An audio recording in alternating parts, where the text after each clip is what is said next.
ज्या पद्धतीनं निसर्गाचा कोप आपल्या महाराष्ट्रात झालेला आहे आणि हिंदुस्थानामध्ये सुद्धा काही प्रांतात झालेला आहे आणि हा कोप इतका भयावह आहे की जवळपास 1,00,000 हेक्टरच्या क्षेत्रावर शेतमालाचं नुकसान या महाराष्ट्रात झालेलं आहे। मग अनेक जिल्हे त्यात आहे, नाशिक आहे, बुलढाणा आहे, नगर आहे, संभाजीनगर आहे, जालना आहे, नंदुरबार आहे, धुळे, जळगाव, पालघर असे अनेक जिल्हे, नांदेड, परभणी, हिंगोली अशा अनेक जिल्ह्यामध्ये अवकाळी आणि गारपिटीचा मोठा फटका बसलेला आहे। मग द्राक्ष असेल, कलिंगड असेल, संत्रा असेल, मोसंबी असेल, टोमॅटो असेल, या पिकाचं मोठ्या प्रमाणावर नुकसान झालेलं आहे।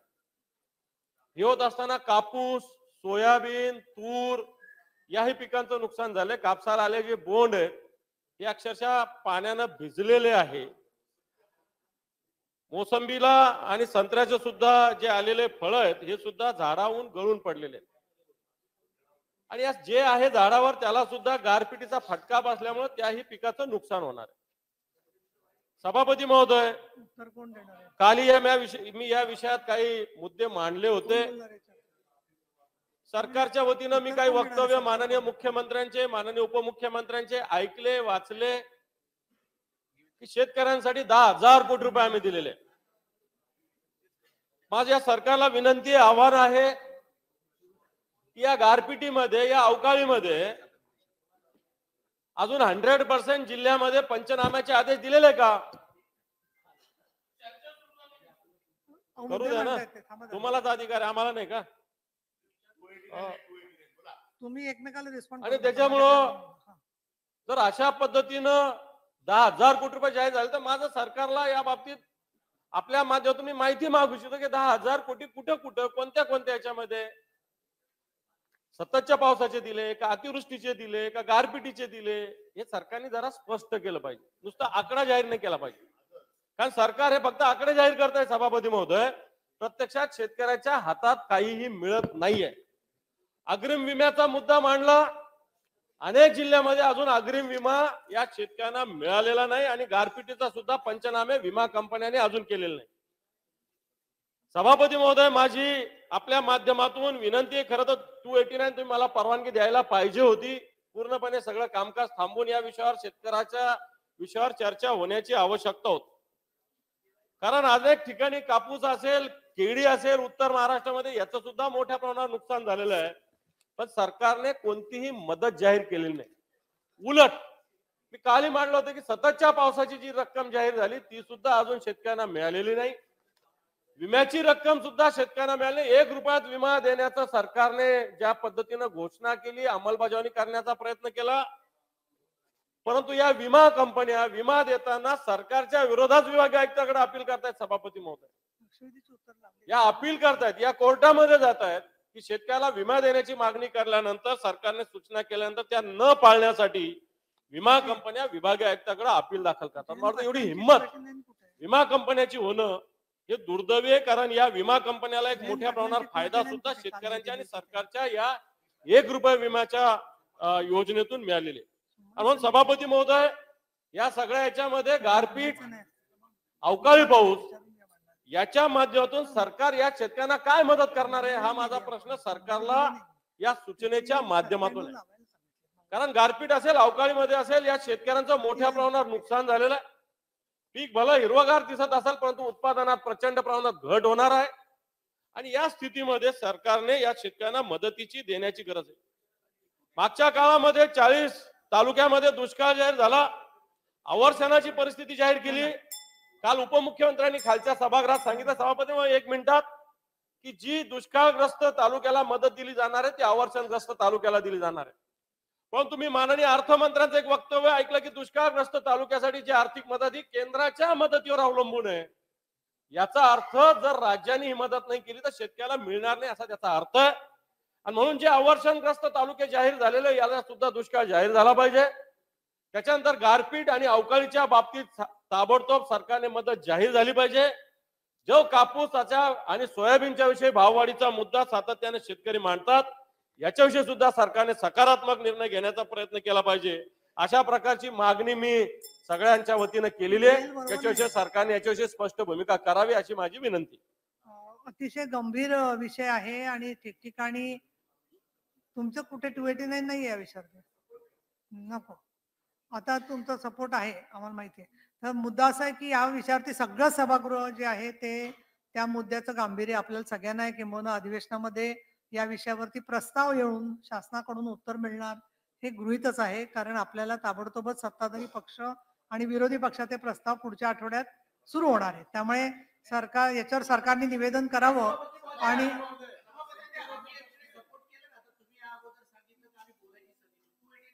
हा, पण तुमचं मान्य करते मी, म्हणून म्हटलं की बरं बोला. की जर आपण याही गोष्टीला जर स्थगन म्हणून घेऊन मान्य करणार नसेल, मग पुढच्या निकषमध्ये 289 बसतोय. आजही सभापती महोदय, काल आम्ही इकडे सभागृहामध्ये यायच्या अगोदर काल पण पावसाळ्यासारखा वातावरण होता. म्हणजे अवकाळी पाऊस हा फक्त काही तात्पुरता आला आणि मग झालं असं नाही. दुर्दैवाने म्हणावं लागेल की 10 दिवस हे होऊन देखील राज्याचे कुठचाही प्रमुख नेता, राज्याचे मंत्री किंवा मुख्यमंत्री हे त्यांच्यापर्यंत पोहोचलेले नाही. काल फक्त स्टंट करण्यासाठी अर्धा तासाच्या अंतरावरती ते पण विदर्भाच्या एका सत्ताधारी जे असलेले सपोर्टेड त्यांच्याकडे जाऊन फोटो सेशन करून आले. शेतकरी हवादिल झालेले आहेत. विरोधी पक्ष नात्याने सभापती महोदया, आम्ही बहिष्कार घातला या विषयासाठी किंवा शेतकऱ्यांना न्याय मिळत नाही. पत्रकार परिषद घेऊन राज्याचे मुख्यमंत्री आणि विशेषतः 2 उपमुख्यमंत्र्यांनी सर्वांचं समाधान होईल एवढं पॅकेज देतो असं म्हणून झालं. मग जर एवढं समाधान झालं तर त्यांना काल पाणी दौऱ्याला जायची गरज काय होती? सभापती महोदय, अवकाळी पाऊस, गारपीट या सर्व विषयावरती करत असताना देखील आजही शेतकरी हे अपेक्षित आहे की या सभागृहाच्या माध्यमातून काहीतरी घोषणा होईल. विरोधी पक्ष नात्याने गेल्या 2 दिवस सातत्याने पायऱ्यावरती आम्ही आंदोलन करतोय, त्याबद्दलची तक्रार करतोय. कृषी मंत्रींनी सांगितलं की नाही, आम्ही ह्याच्यातील शिथिलता आणतोय, आम्ही जेवढं काही अवकाळी पावसाचे जे निकष आहे त्यामध्ये बसतोय. सभापती महोदय, खरं तर केंद्र सरकारची टीम यायला पाहिजे होती. केंद्रीय सरकारची टीम येऊन घेऊन पाणी होतंय.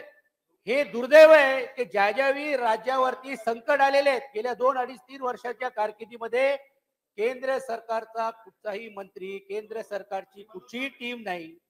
अशाच प्रकारे ज्यावेळी कोकणातला फॅन हे सारखा परिस्थिती झाली होती, देशातले अनेक मोठे नेते गुजरातमध्ये हेलिकॉप्टरनी पाणी करून गेले, पण राज्याच्या बॉर्डरला पण आलेले नाही. सभापती महोदय, हे अत्यंत गंभीर आहे. माझी आपल्याला नम्र विनंती आहे की आपण देखील त्या भावना आमच्या बरोबर सहमत या विषयावरती व्हाल, जसं अगोदर तुम्ही झालात.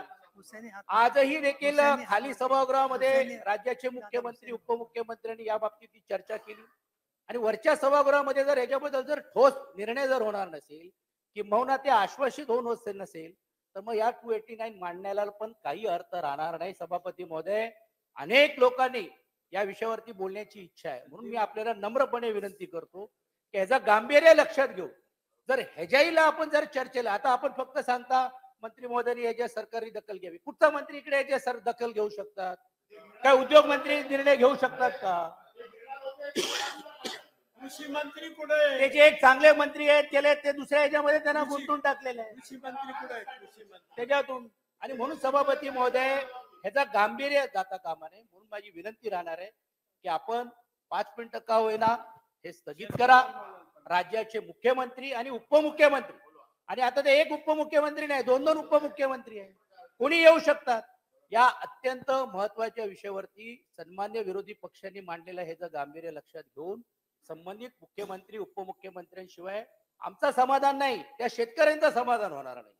आणि म्हणून माझी नम्र विनंती आहे की आपण हे स्थगित करून आपण या विषयावरती चर्चा घडवा. 5 मिनिटं का होईना आपण स्थगित करा आणि त्या शेतकऱ्यांना न्याय मिळणार आहे सभापती, आणि हे आपल्याकडनं आम्ही अपेक्षित करतोय की त्यांना न्याय जर द्यायचा असेल तर आपण हा सभागृह स्थगित करून जयंतजी आपण सर्वजण त्या भागातले लोक आहोत, त्यातून करण्यात यावी आणि ही विनंती. आणि नाही ते चर्चेला सुरुवात करा. काही हरकत नाही. हे पहा, दादा भुसे सन्माननीय मंत्री महोदयांनी हात वर केलेला आहे, सन्माननीय उदय सामंत यांनी हात वर केलाय. ते काय म्हणतात आपण ऐकू आणि यावर चर्चा आपल्याला कधी घेता येईल या संदर्भात आपण पुढचा निर्णय करू. 289 वरती 289च्या हेतू चर्चा करणंच आहे ना, का उगाच आहे? माननीय विरोधी पक्ष नेते ते काय म्हणताय ऐका ना, उत्तर नाही ऐकायचं. ऐका ऐका. बरोबर. तुम्हालाही घेऊन येतो इकडे, त्यांनाही घेऊन येतो. शांत राहा, कोणी कुठे जाऊ नका, बसा आहे तिथं, बोला. हा. माननीय विरोधी पक्षनेते यांनी अवकाळी पाऊस गारपिटीमुळे नुकसानग्रस्त शेतकऱ्यांना मदत मिळाली पाहिजे या संदर्भातला 289 जो या ठिकाणी ठेवलेला आहे. सभापती महोदय, आपल्याला माहिती आहे की माननीय मुख्यमंत्री महोदय, माननीय दोन्ही उपमुख्यमंत्री महोदयांनी हा जो काही अवकाळी पाऊस, गारपीट आणि वादळी वाऱ्यामुळे शेतकरी बांधवांचं जे नुकसान झालंय याची गंभीर दखल घेतलेली आहे. अनेक ठिकाणी अनेक लोकप्रतिनिधींनी प्रत्यक्ष त्या शेतांवर जाऊन भेटी पण दिलेल्या आहेत, पाहणी पण केलेली आहे. याचे तातडीने पंचनामे करण्याचे आदेश माननीय मुख्यमंत्री महोदयांनी ऑलरेडी दिलेले आहेत. पंचनामे जवळपास 50% पुढे पंचनामे संपन्न झालेले आहेत. मला वाटतं की लवकरच सर्व पंचनामे त्या ठिकाणी एकत्रितपणे करून सर्व शेतकऱ्यांना त्या ठिकाणी मदत देण्याचं धोरण सरकारच्या वतीने घोषित केलं जाईल.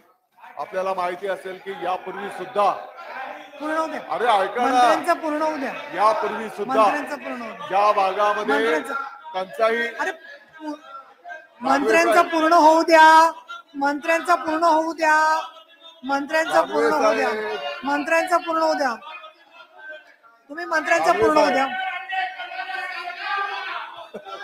मंत्र्यांचं ऐकूनच घेत नाहीये तुम्ही. आपल्याला तुम्ही आठवत पूर्ण असेल करा. की यापूर्वी सुद्धा टंचाई पूर्ण दुष्काळग्रस्त तालुक्यांची त्या ठिकाणी निवड करण्यात आली. त्याच्या पलीकडे अगदी गट पातळीवर म्हणजे जो महसूल मंडळ असतो, निकषात बसत असलेल्या सुद्धा मंडळांना सुद्धा त्या ठिकाणी दुष्काळी लाभ देण्याचा निर्णय आपल्या सरकारने त्या ठिकाणी घोषित केलेला आहे. शेतकऱ्याच्या संदर्भामध्ये अनेक चांगल्या योजना आपल्या सरकारने त्या ठिकाणी आणल्या. याच्यामध्ये 1 रुपयामध्ये पीक विमाची योजना असेल, ज्या पद्धतीने पीएम किसान माननीय प्रधानमंत्री महोदय दर 4 महिन्याला 2,000 रुपये, वर्षाला 6,000 रुपये दिले जातात. त्याच धर्तीवर राज्य सरकारच्या वतीने सुद्धा दर वर्षाला 6,000 रुपये शेतकऱ्यांच्या खात्यावर वर्ग केले जाणार आहेत. त्याचा पहिला हप्ता दिला सुद्धा गेलेला आहे. ज्या शेतकरी बांधवांनी 1 रुपयामध्ये पीक विम्याचा लाभ घेतला, याच्यात साधारणतः 1,500 कोटी रुपये पीक विम्याच्या नुकसानीच्या पोटी शेतकऱ्यांच्या खात्यावर वर्ग करण्याचं काम करण्यात आलेलं आहे. आणि म्हणून निश्चितपणे पाठीमागच्या टंचाई दुष्काळातही अनेक गट, सन्माननीय मंत्री महोदय, तालुक्यांची निवड झाल्याच्या सन्माननीय नंतर मंत्री महोदय, गट सन्माननीय पातळी मंत्री महोदय, आपल्याला 289च्या संदर्भात सरकारची चर्चेची आज तयारी आहे किंवा नाही याच्याबद्दल मला स्पष्ट पाहिजे. आज चर्चा शक्य नसेल तर कधी चर्चा घेणार याच्याबद्दल त्यांना विचारणा केलेली आहे.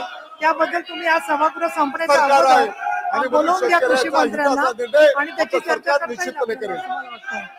हे पहा, विरोधी पक्षाला मला विनंती करायची आहे की याच्यावर 289 वरती चर्चा तुमच्या झालीच पाहिजे. एकूण अवकाळी प्रश्न जो आहे तो अतिशय गंभीर आहे आणि सन्माननीय दादाजी भुसे यांनी सरकारची भूमिका मांडली असली तरी मला असं वाटतं की कृषी मंत्री आणि आपत्ती पुनर्वसन मंत्री या दोघांनाही मी या सभागृहात पाचारण करते.